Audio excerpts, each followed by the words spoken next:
Finally live. Yay.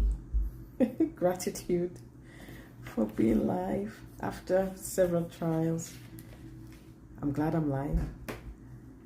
And so this week I'm just going to dedicate it to having gratitude because, of course, we celebrate Thanksgiving this time of the year. So celebration on Thursday for Thanksgiving.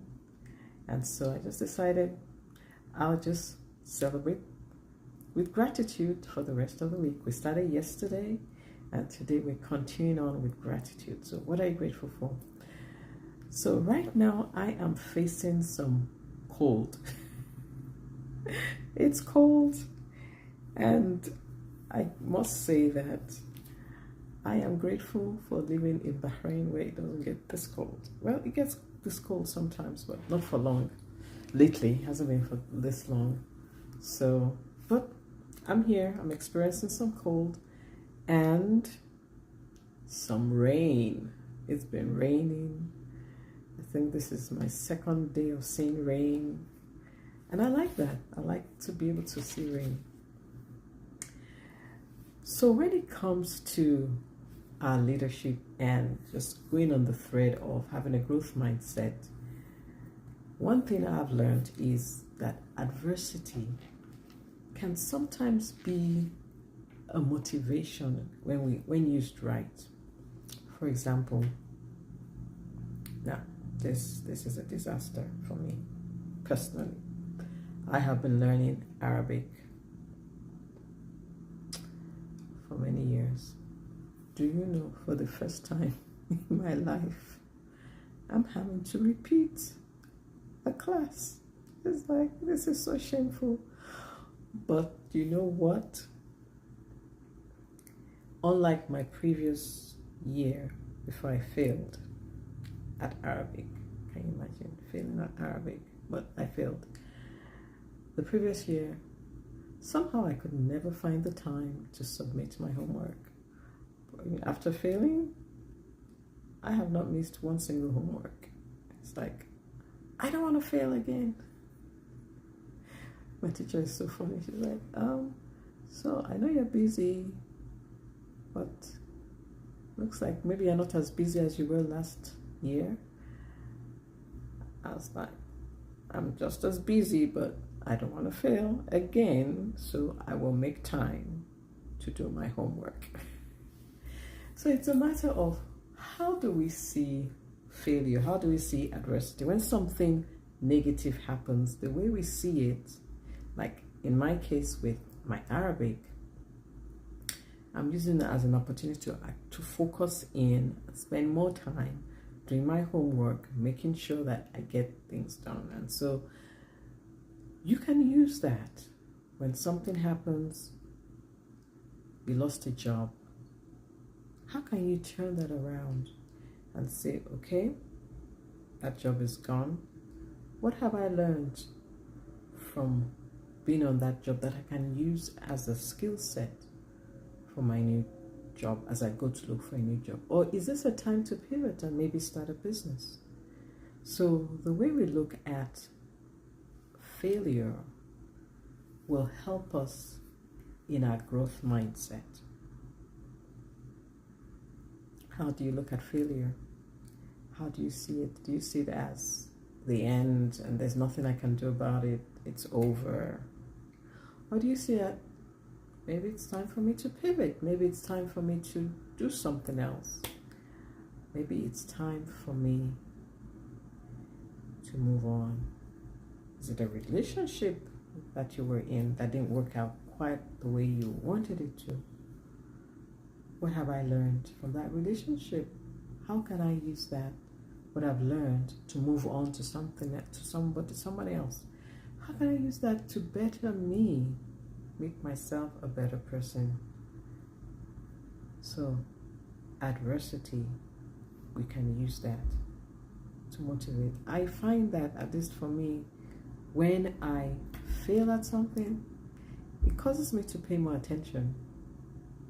Sometimes when things go well and you've won or you've become successful at something, you can be laid back, but through failure, you can turn things around and reframe how you see things. And someone just asked, how can I be a better person? That's a very good question. The fact that you are asking shows that that's something you desire.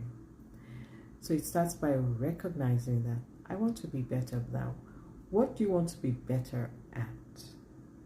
Is there a particular area you want to be better at? You want to be better at keeping your word? You want to be better at being a better leader? What do you want to be better at? So first is the desire, and then the second is recognizing what area. So rather than saying, I want to be better at every area, that's not specific.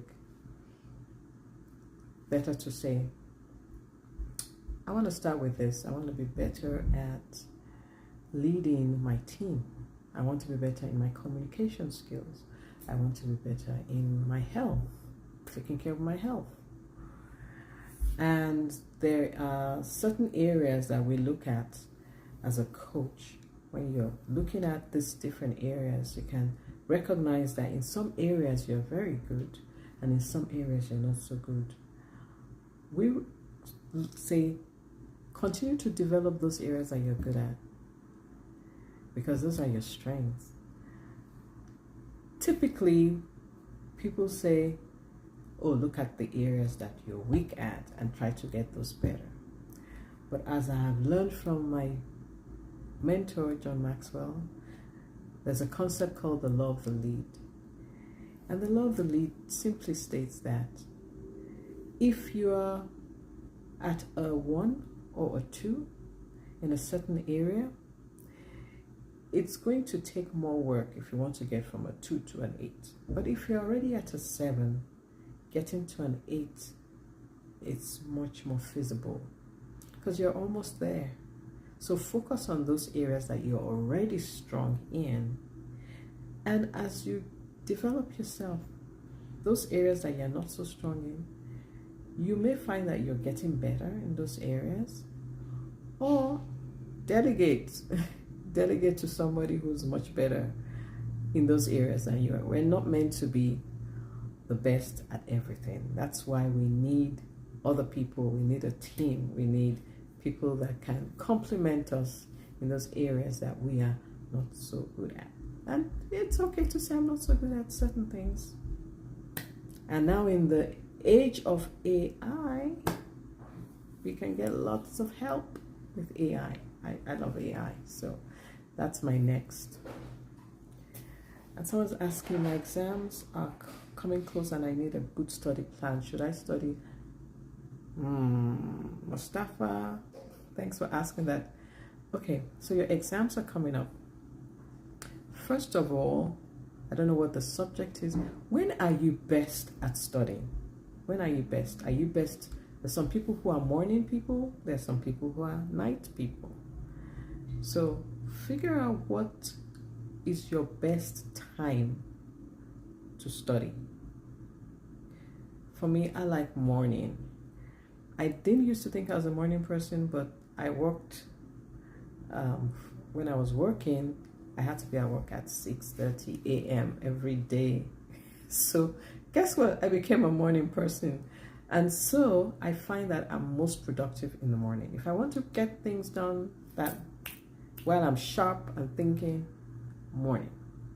So for you, figure out when is your best time to study. And also, if you're still in school, you have to work that out as well. And this is where you can use AI to help you put a study plan together. Because depending on how many subjects you have, you can have AI give you some ideas. Doesn't have to be set in stone, but it can be. It's an assistant. Think of it as an assistant. It's not cheating. No, it's not cheating. I use AI all the time. It's not cheating. It's an assistant, And someone says, I want to married with you. Okay, I don't know what that means, but I am married. I've been married 25 years. I'm celebrating 25 years of marriage. Yeah, a couple of days. No, couple of weeks. So yeah, I am already married. My oldest son is 21 and my younger one is going to be 17 soon. So I got some grown kids, grown men in the house. So Mustafa, AI is not cheating. It's a help. It's how you get assistance. So don't look at it as cheating. Look at it as, how can I get help? Because guess what? It gives you the plan, but you still have to do the studying, right? It's different from you're given homework and then you just feed it into AI and say, do my homework for me, and then you take the AI, you don't even look at it and you just submit it. Now that's cheating. That's wrong. But if you say, I want to study, I need help with putting a game plan together, these are my hours, I work best at this time, these are the subjects I have, can you give me a plan? You're just asking for a plan. It's not going to do the studying for you. So yes, I do use ChatGPT. I use the paid version of ChatGPT. So I don't know the extent if you have the free version or if you have the paid version. You definitely have more features.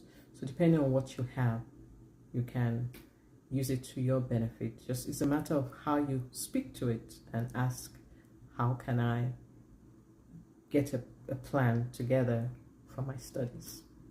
Hope that helps. Now I gotta go, so I will see you tomorrow, and thank you for joining me. Remember, let's continue gratitude this whole week.